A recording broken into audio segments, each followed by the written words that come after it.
Recording in progress. හරි පුතේ උතන මොකද්ද අවසානට කිව්වේ අන්තිමටම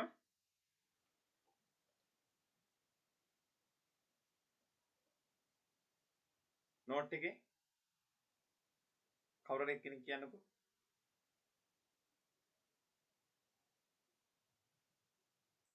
එතුළ ගැබ් වූයේ හරි පුතේ හරි thank you එතුළ ගැප් වූයේ දරුවන්ගේ සුබ සිද්ධිය තකා දරුවන්ගේ සුබ සිද්ධිය තකා දරුවන්ගේ සුබ සිද්ධිය තකා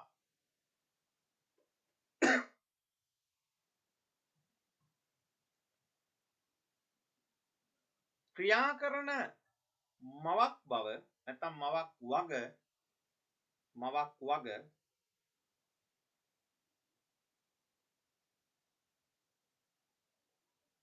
යන්නයි මවක් බව යන්නයි හෝ මවක් වග යන්නයි දෙකෙන් මේකම අදහස එන්නේ හොඳේ හරි එතකොට පැහැදිලිනේ එතකොට උතන ඔය උදාහරණය තුලින් අපි කිව්වේ ඒක එහෙලාම දරුවන්ව සත්‍යවාදී දරුවන් බවට පත් කරන්න ඒ නොපිරිහෙලා කටයුතු සිද්ධ කළා කියන කාරණාව ඊට පස්සේ අපිට තව චෝටි උදාහරණයක් ගන්න පුළුවන් පුතේ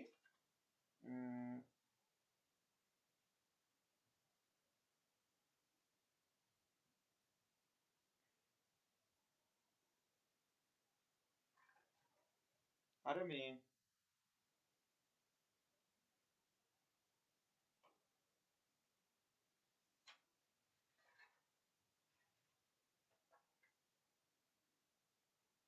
right දැන් මේ සාමාන්‍යයෙන් අපි දන්නවා ඉස්කෝලේක ගමුකෝ අපි ඉස්කෝලේ කතාවම ගමුකෝ අපි හැමෝම ඉස්කෝලේ හින්දා මේ සාමාන්‍යයෙන් අපි ඕනම කෙනෙකුට පුතේ ඉස්කෝලේ තියෙනවා විනය නීති මාලාව. එතකොට අපිට ඕන වෙලාවට යන්නවත් ඕන වෙලාවට එන්නවත් ඕන වැඩේ ඕන විදිහට ගෙදර ඉන්නවා වගේ කරන්නවත් පුළුවන් කමක් නැහැ ළමයි. එතකොට අපි යම්කිසි රාමුවක් ඇතුලේ තමයි ඉන්නේ ඉස්කෝල පරිසරය තුල. එතකොට සමහර වෙලාවට එපා කියන දේවල් කළොත් එහෙම අනිවාර්යෙන් දඬුවම් ලැබෙනවා. එතකොට කලන්න ඕනි කියන දේවල් ඉතා හොඳින් කළොත් අපිව අගය කරනවා. ඒක තමයි පාසල් ජීවිතයේ හැටි. එතකොට සාමාන්‍යයෙන් සුප්පාදේවියගේ මේ පුත්‍රයා වුණු සිංහ බාහු දැඩි ලෙස තීරණයක් ගන්නවා මගේ මේ බාහු ශක්තිමත් බාහු යුගලයෙන් මට පුළුවන්කම තියෙනවා මේ ගල්ලෙනේ දොර විවෘත කරලා අම්මා මේ නංගිවත් එක්ක නරවාසයට යන්න මිනිස් වාසයට යන්න. ඒ වෙලාවේ 67 වෙනි පිටුවේ සුප්පාදේවිය කියන එක තැනක නොකරං එලෙසා පියතුමගේ අන ඉක්මවලා පුතුනේ නපුරුයි වන්නේ අප සැම දෙනට නොකොලොත් කීලෙසි. එතකොට එතන ඇය උපරිම උත්සාහ කරනවා මොකද්ද? විනයගරුක පුත්‍රයෙක් නිර්මාණය කරන්න. විනයගරුක දියණියක් නිර්මාණය කරන්න.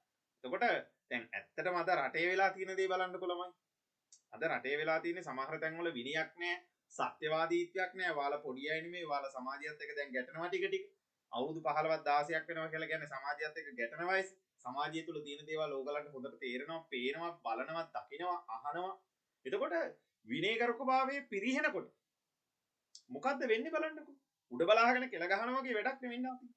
එතකොට සුප්පාදේවිය සැබෑම මවක් විදිහට දරුවන්ගේ සුභසිද්ධිය ප්‍රාර්ථනා කරපු අම්මා කෙනෙක් විදිහට ඇයි හැම වෙලේම බැලුවේ දරුවන්ගේ විනය පැත්තක් ශක්තිමත් කරන්න. ඒ නිසා මේ අවස්ථාව අපිට ගන්න පුළුවන් කියන දේ අහන. දැන් අපි බුද්ධ ධර්මයේ ඉගෙන ගන්නවා යථාවාදී තථාකාරී. තථාවාදී යථා sorry මම තේරුම කියන්න මට හරියට මතක නැහැ පදේ. කියන දේ කරන දේ කියන. එහෙමනේ අපි ගන්න. එතකොට එහෙම චරිතයක් වෙනකොට සුප්පාදේවිය මොකද කරේ? තමන්ගේ දරුවන්ටත් ඒ කියන අදහසම ඔලුවට දාන්න හැදුවා.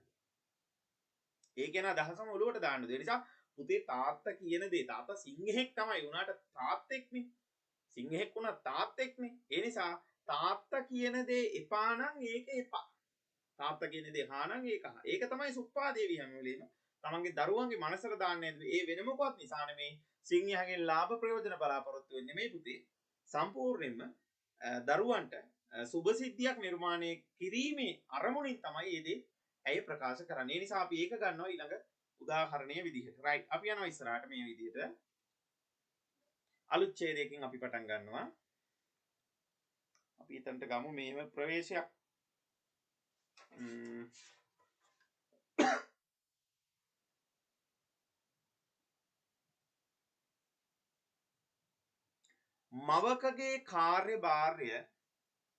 මවකගේ කාර්යභාරය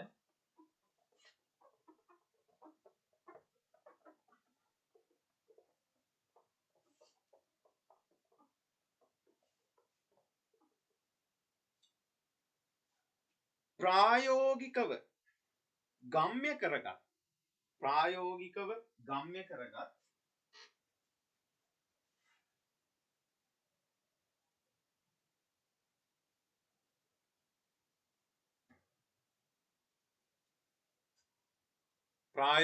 ගම්ම්‍ය කරගත්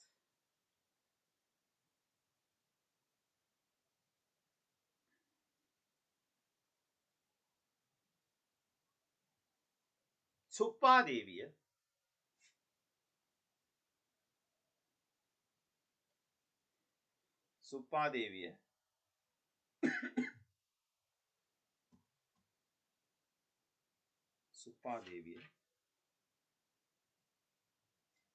පියතුමන්ගේ විධිවිධාන වලට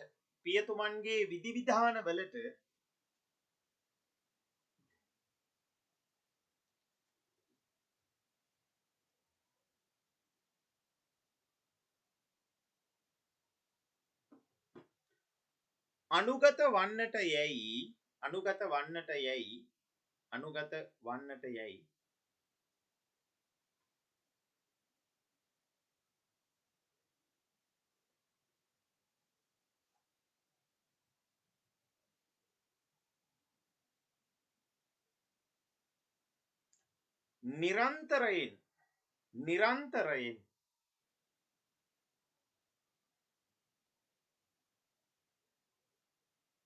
නිරන්තරයෙන්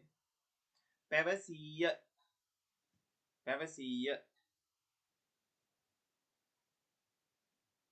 අනේ ඔපට එහෙම ලියන්න එපා නිරන්තරයෙන්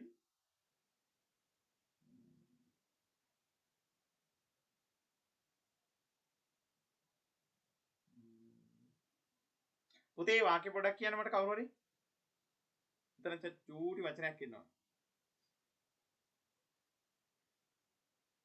නවෝදය තමයි ඉතින් කියන්නේ වෙන කවුරුවත් මන් දන්නවා කියන්නේ නැහැ කියලා. කමන්නේ කියන්නකෝ පුතේ. මවකගේ කාර්යභාරය ප්‍රායෝගිකව ගම්ම්‍ය කරගත් සුප්පාදේවිය පියතුමන්ගේ විධිවිධානවලට අනුගත වන්නට යැයි නිරන්තරයෙන් හරි පුතේ thank you. නිරන්තරයෙන් දරුවන්ට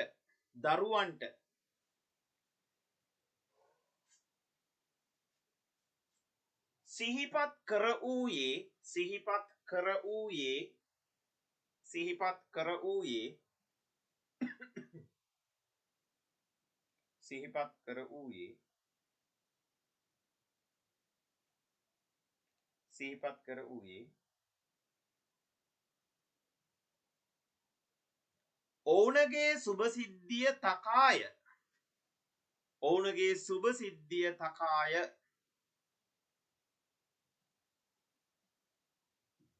ඔවුනගේ සුභසිද්ධිය තකාය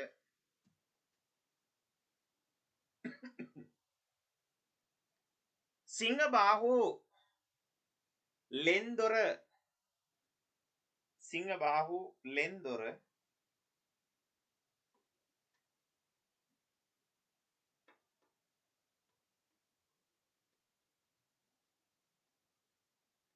ලෙන්දොර ශක්තිමත්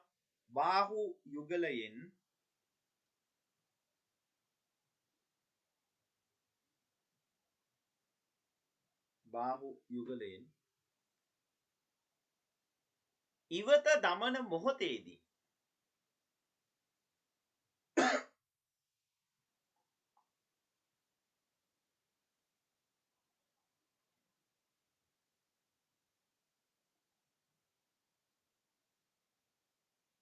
සිංහබාහු ශක්තිමත් බාහු යුගලයෙන් එහෙම නේද කිව්වේ සිංහබාහු ශක්තිමත් බාහු යුගලයෙන් ලෙන්දොර ඉවත දැමීමේදී හරි නේද ලෙන්දොර ඉවත දැමීමේදී ඉවත දමන මොහොතේදී සර් හරි පුතේ හරි thank you ඉවත දමන මොහොතේදී මිස්ම හිම ලියා ගන්න. ඉවත දමන මොහොතේදී ඇය ඔහුට මෙසේ පවසයි. ඇය ඔහුට මෙසේ පවසයි. ඇය ඔහුට මෙසේ පවසයි.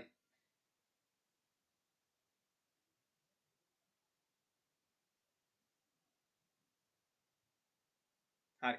දැන් එතකොට අර විදිහට මම කිව්වේ සුප්පාදේවිය කියලා උඩින් ලියන්න කියලා. ඒ විදිහටම ලියලා අර නොකරන් එලෙසා පියතුමගේ අන ඉක්මවලා පුතුනේ නපුරුයි වන්නේ අප සැම දෙනට නොකොලොත් කී ලෙසින. ආන්නේ කොටස ලියාගන්න.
පුතේ උද්ෘතයේ තියෙන්නේ 67 වෙනි පිටුව.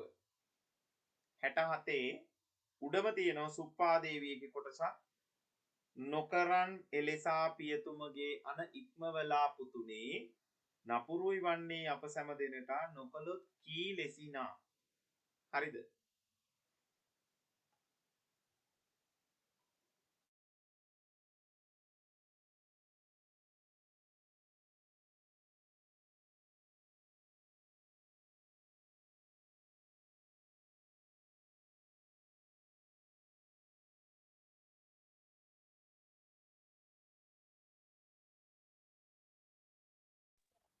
හරි සර්.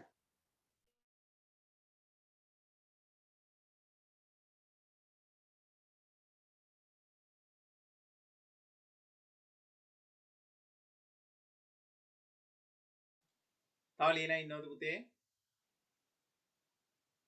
හරි සර්. alright. හරි. එහෙනම් දැන් උතන කියන්නේ දැන් මම ඉස්සලා කිව්වා අපිට ඕන මිනිස්සෙක් හික්මවන්න විනයක් තියෙනවා. එතකොට එපා කිව්වොත් එපා වෙන්න ඕන. හා කිව්වොත් හා වෙන්න ඕන. එපා කිව්වොත් හාත් බෑ, හා කිව්වොත් එපාත් බෑ. නේද? ඒ නිසා එහෙම ජීවිතයක් වෙන්න ඕනි අපි උනා. එතකොට මේක සුප්පාදේවිය සැබවින්ම තමන්ගේ පුත්‍රයා හෙවත් සිංහබාහුට එක හෙලාම කියනවා. මොකද්ද කිව්වේ? නොකරන් එලෙසා පියතුම කියන. පුතේ ඔබට හයිය හතිය තියෙන්න පුළුවන්.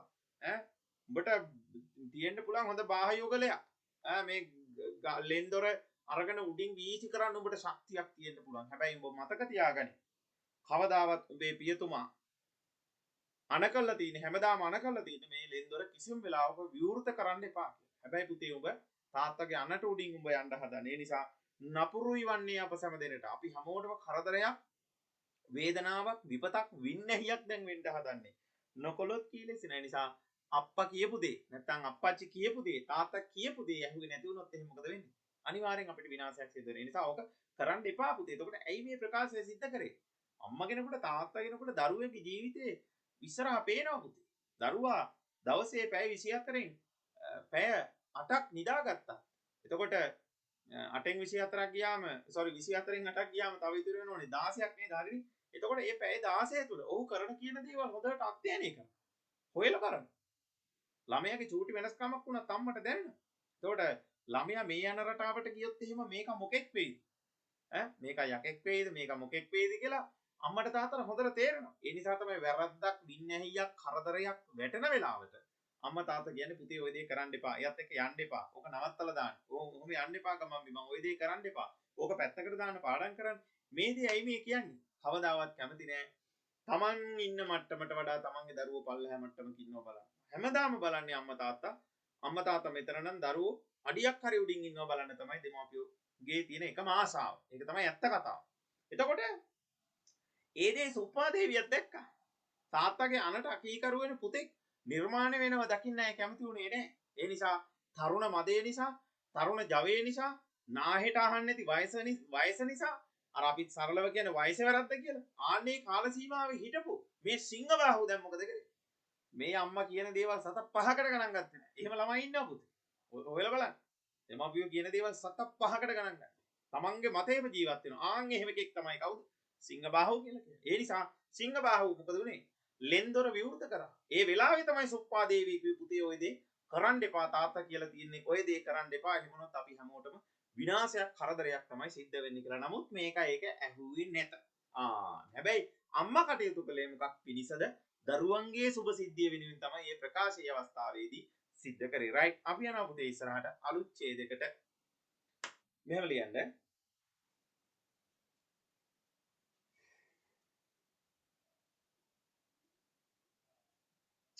සිංහබාහු යනු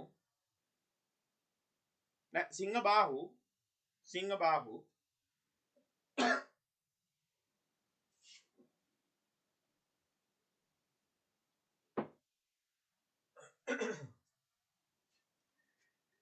දැඩි තීරණවල එල්බගෙන සිටියක්.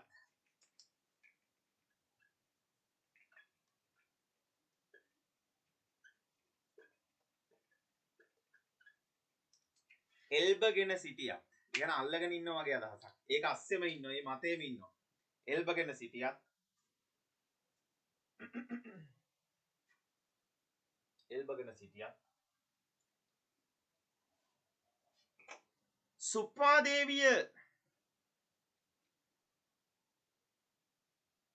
සුප්පාදේවිය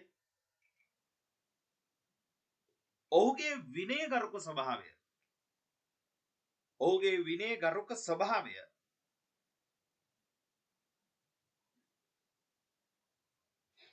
රැකීමට තැත් කළාය.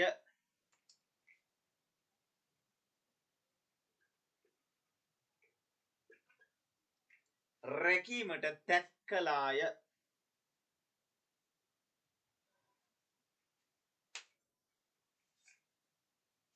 රැකීමට තැත් කළාය.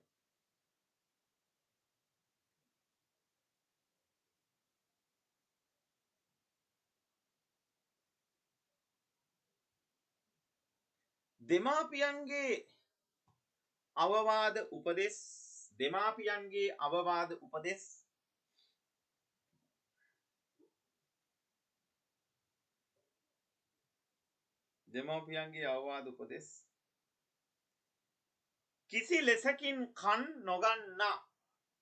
කිසි ලෙසකින් කන් නොගන්නා කියන කනට ගන්නේ නැහැ. දෙමාපියන්ගේ උපදෙස් කිසි ලෙසකින් කන් නොගන්නා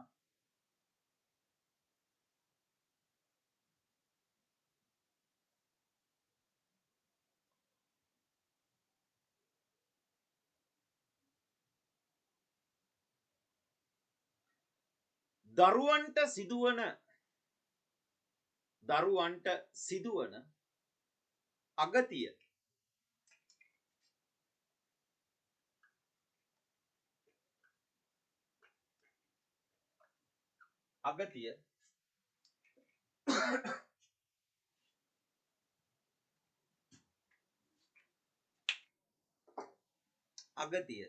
කියන්නේ විනාශය කියන එක ඔයගොල්ලෝ අහලා තියෙනවා.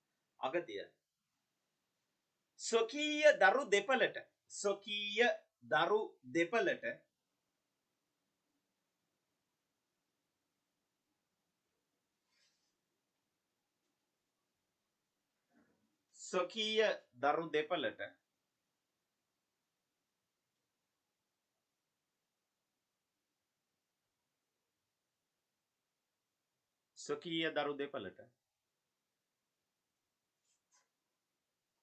ලං කිරීමට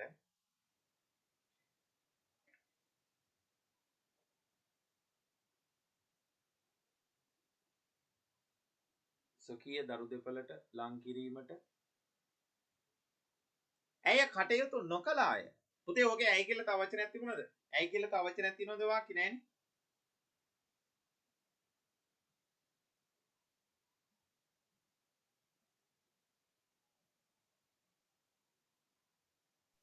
නෑ සර්. හරි පුතේ හරි. thank you.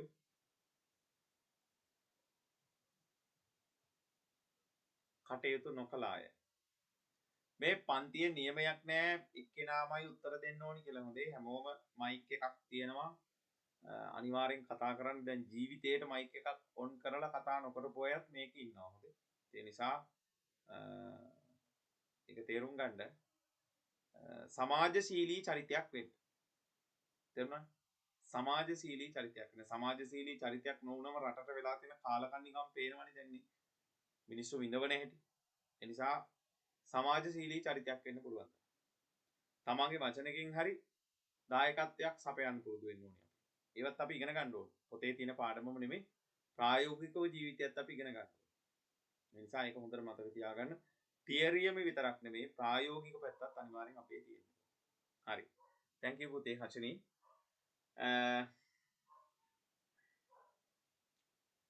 ඒකටම ලියන්න පුතේ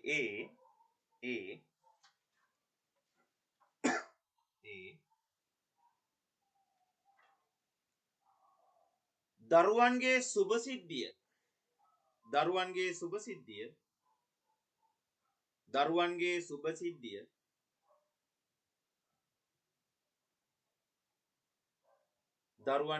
සිද්ධිය ඇය එක හෙලාම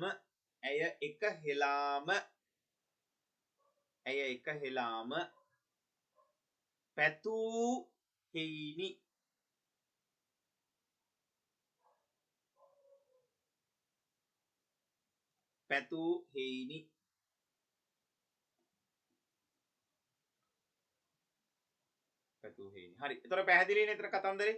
රයිට්. අපි යනවා පුතේ අලුත් ඡේදයකට. මෙන්න මේ විදිහට. සුප්පාදේවිය සිංහයාට කෙතරම් ප්‍රේම කළද? සුප්පාදේවිය සිංහයාට අලුත් ඡේදයක් හොඳේ. සුප්පාදේවිය සිංහයාට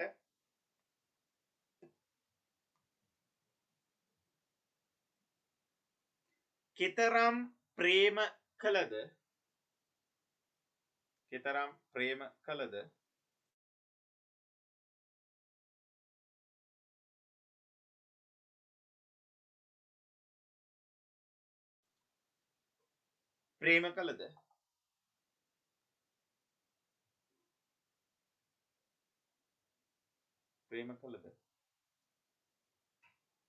ඇය වඩා නැඹුරු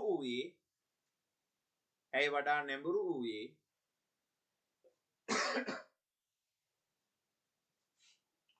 දාරක ප්‍රේමය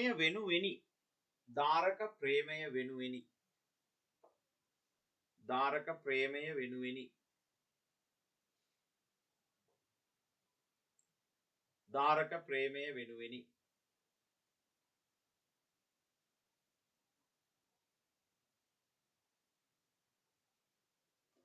සිතට එකඟ නොවුවත්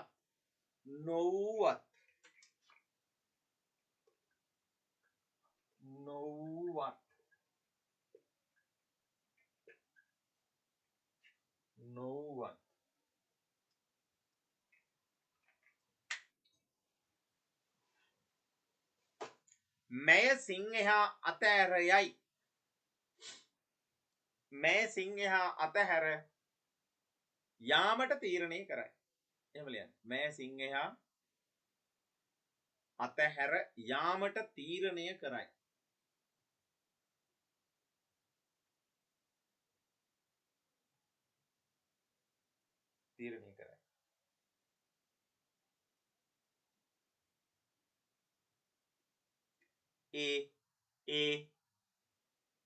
ඒ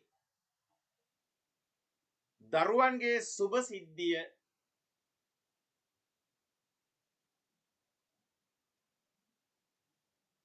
වෙනුවෙනි. දරුවන්ගේ සුබ සිද්ධියම ම කියලා දාන පුතේ. දරුවන්ගේ සුබ සිද්ධියම වෙනුවෙනි.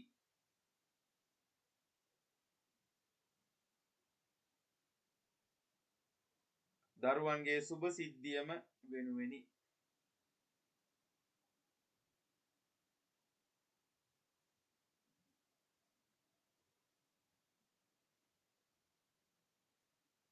හරි. පුතේ අපි චූටි උද්ෘතයක් ගන්න උතන්ට ඔන්න හොඳට අහගන්න මං කියන එක. අර ඉස්සල්ලා පිළිවෙ නොකරන් එලෙසා පියතුම කියන කියලා.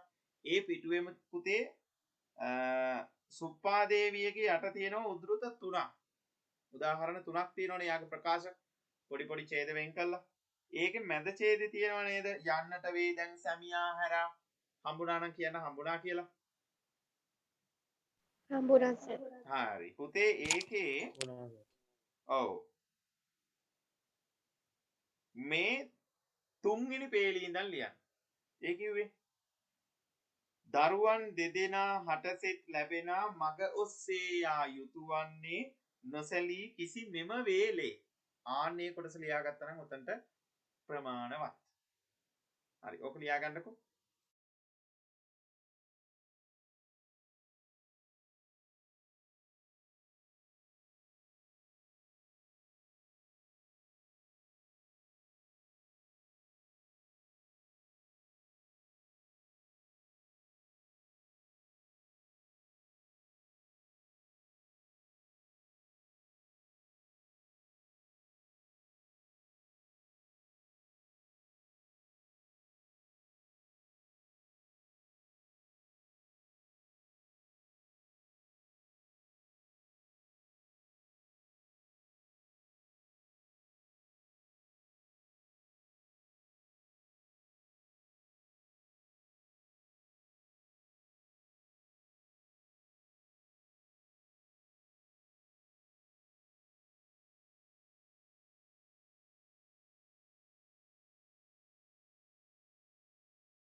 හරි සර්.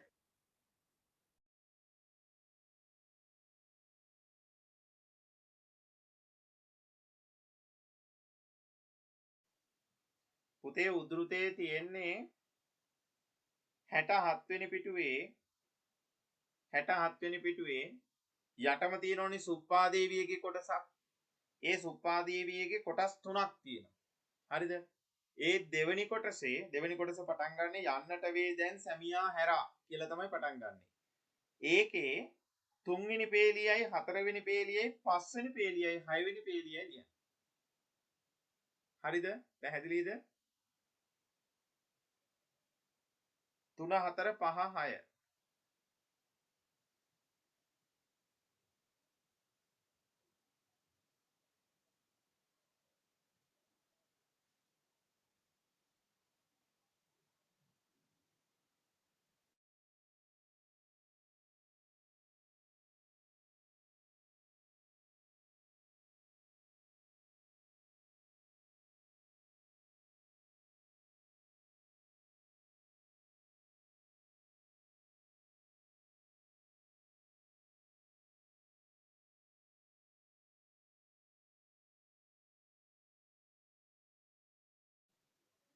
හරි. තව ලියලා ඉන්නවද පුතේ?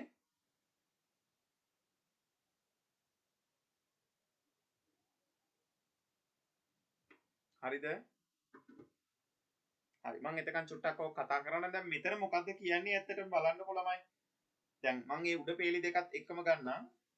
මෙතන කියනවා මේ යන්නට වේදෙන් සමියා හැරා ඔව් පුතේ දරුවන් දෙදෙනා හටසෙත් ලැබෙනා මග ඔස්සේ යා යුතු වන්නේ නොසලී කිසි මෙම වේලේ. අන්න එතනට වෙනකන් ලියන්න ඕනේ. හරි. අනිත් අය අහගන්න.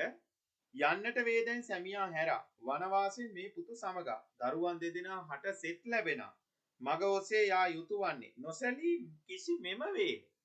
එතකොට මේ කල්පනා කරන මොකද්ද කල්පනා කරන්නේ? මේ තීරණය කරනවා මට දැන් මගේ සැමිය අතහැරලා මේ වනවාසයෙන් යන්න සිද්ධ වෙනවා මේ මගේ දරුවොත් එක්ක. හැබැයි දරුවෝ දෙන්නට යම් සෙතක් ලැබෙනවා නම් ඔවුන් ආස කරන්නේ නරවාසයට නම් නරවාසය තුලට ගියාට පස්සේ මිස්මා ඔයා ලියලා වුණා මට මැසේජ් එකක් දාන්න. මේ නරවාසයට ගියාට පස්සේ ඔවුන්ට යහපතක් සිද්ධ වෙනවා. ඒ සිද්ධ වෙන යහපත වෙනුවෙන් ඇයි මොකද කරන්නේ? මග ඔස්සේ යා යුතු වන්නේ නොසලී කිසිමම වේලි. ඒ නිසා මේ වෙලාවේ මම පැකිලෙන්න හොඳ නැහැ. මේ වෙලාවේ මං ඉස්සරහට තියපු අඩිය පස්සට තියන්න හොඳ නැහැ. ඇයි? ඒ මගේ දරුවෝ දෙන්න වෙනුවෙන්. ඒ නිසා දරුවෝ දෙන්න වෙනුවෙන් මම කරන දේ නොබියව කරනවා. ඒ නිසා සිංහයා මාත් එක්ක අමනාප වෙන්නත් පුළුවන්. ඒ නිසා සිංහයා මට වෛර කරන්නත් පුළුවන්. මොකද ප්‍රේමයේ ආදරය කියන එක පුතේ ඊට පස්සේ පෙරලෙන්නේ වෛරය කියන එකට වැඩි ප්‍රතිශතයක් තියෙන ඉතනට. ඉතින් ඒ නිසා සුප්පා දේවිය සහ සිංහයා අතර තිබිච්ච ප්‍රේමණීය කතාව වෛරී කතාවක් බවට පත් වෙන්න පුළුවන් ඊටකට වැඩි සුප්පා දේවිය මේ විදිහට ගියාට පස්සේ. ඒ නිසා ඇය අවසානයේ තීරණය කරනවා දරුවෝ දෙන්නට යහපතක් සිද්ධ වෙනවා නම් මම යනවා.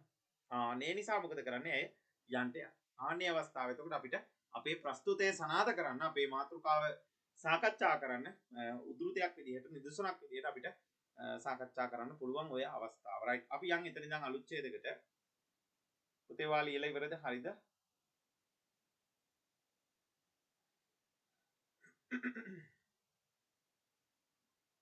හරි. අපි යනවා අලුත් ඡේදයකට. එතන මෙහෙම ගමු අපි. දරු දෙපළගේ සුභසිද්ධිය වෙනුවෙන් දරු දෙපළගේ සුභසිද්ධිය වෙනුවෙන්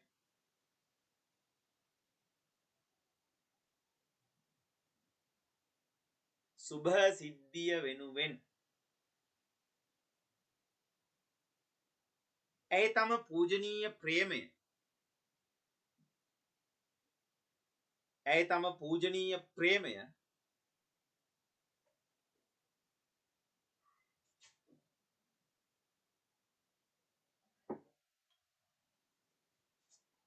අතහරි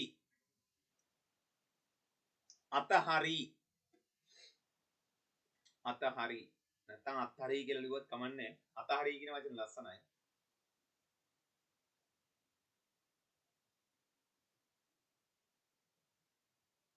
අතහරි නැත්තම් අතහරි.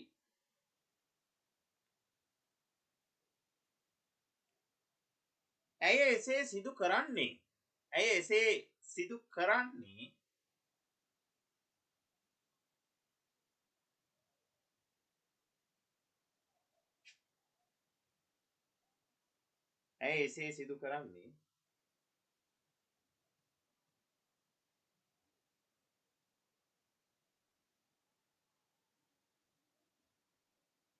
දරු දෙදෙනා වෙනුවෙන් බව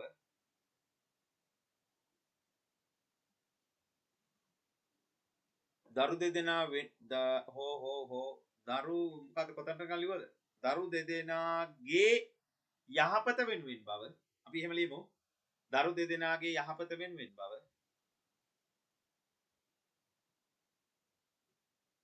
දරු දෙදෙනාගේ යහපත වෙනුවෙන් බව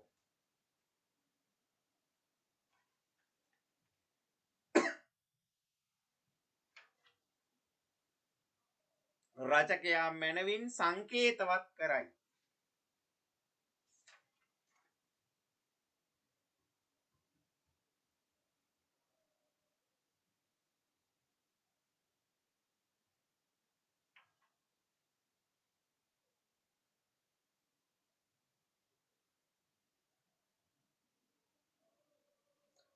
එමෙන්ම ඇය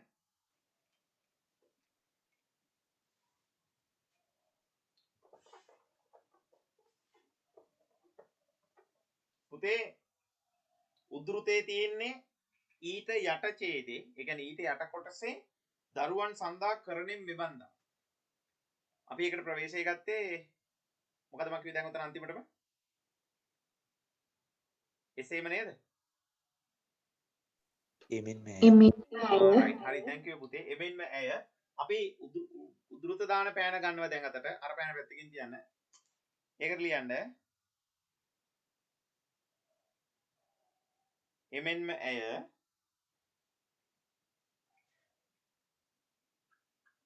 දරුවන්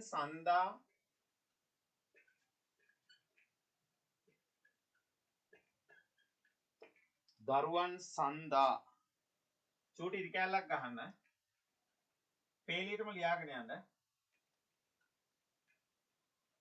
මම මෙතනින් ඉරි කෑල්ලක් ගහනවා මට ඊට මදි වෙන නිසා. නේ ඇති වෙන්නේ. නිබන්දා කියලා පෙරේ. නිබන්දා.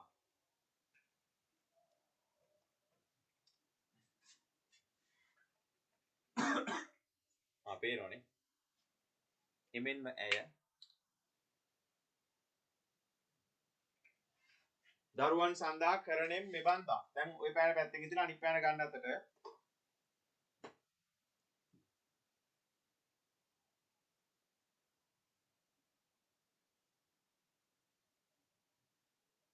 ලෙස සිදු කරන ප්‍රකාශයෙන්ද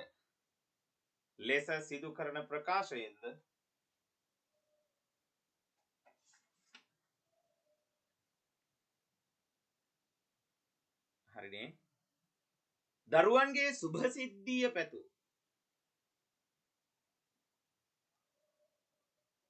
දරුවන්ගේ සුභ සිද්ධියම පැතු මවක් බව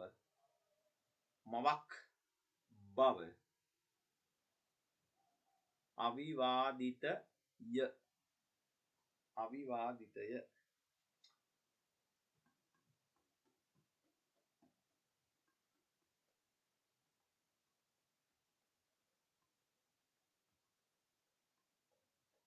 හරි නේද? අවිවාදිතය. හරි. එතකොට ඔන්න ඔව් පුතේ කියන්න. සුභ සිද්ධිය පැතු කියන තැනදී කියන්නකෝ. සුභ සිද්ධිය පැතු මවක් වූ බව. එහෙම නේද කිව්වේ? උදව් කරමු කවුරු හරි. මවක් බව අවිවාදිතය. හරි පුතේ thank you.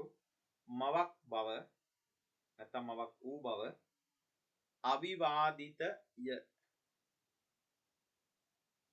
ත්‍යාග හරිද ඒ ටික දෝණි උනේ? ත්‍යාගටත් එහෙමද? ඔව් සර්. හරි පුතේ. මවක් බව අවිවාදිතය. හරි. එතකොට උදාහරණ තුන අපි ඔතනට දැම්ම. ඔන්න දැන් ඔයාලට ආයේ 100%ක්ම පැහැදිලි හොඳටම මේ මෙයාගේ චරිතය තුල ඇත්තටම සාර්ථක මවක් විදිහට. ඒ කියන්නේ දැන් අම්මා කෙනෙක්ගේ කාර්යභාරයේ අවස්ථාවන් දෙකක් තියෙනවා ළමයි. අම්මා කෙනෙක් වෙනවා කියන එක ලේසි වැඩක් නෙමෙයි. දරුවෙක් වැදූ පමණින් ඇය මවක් වෙන්නෙත් නැහැ. සමාජයේ මවක් ලෙස හඳුනා ගන්නවා. නවවාසයක් දසමාසයක් කුසේ හොයාගෙන ඉඳලා දරුවෙක් මෙලොවට බිහි කළ නිසා ඇය මවක් වෙනවා. පුතේ විනාඩියෙන් කට් වෙනවා. මවක් වෙනවා. හැබැයි දරුවා හදනකොටත් ඇය ඊට උත්තරීතර මවක් වෙනවා. තේරුණා නේද? ඒ නිසා ඒ ස්වභාවය හරි අපූර්වට සුප්පා දේවියගේ චරිතය තුලින් අපිට අපූර්වට සාකච්ඡා කරන්න පුළුවන්. හරි. කොහොම ඉන්න මම මීටින් එක කට් කරන්න. ඊට පස්සේ අපි අවසන් කරමු උතන.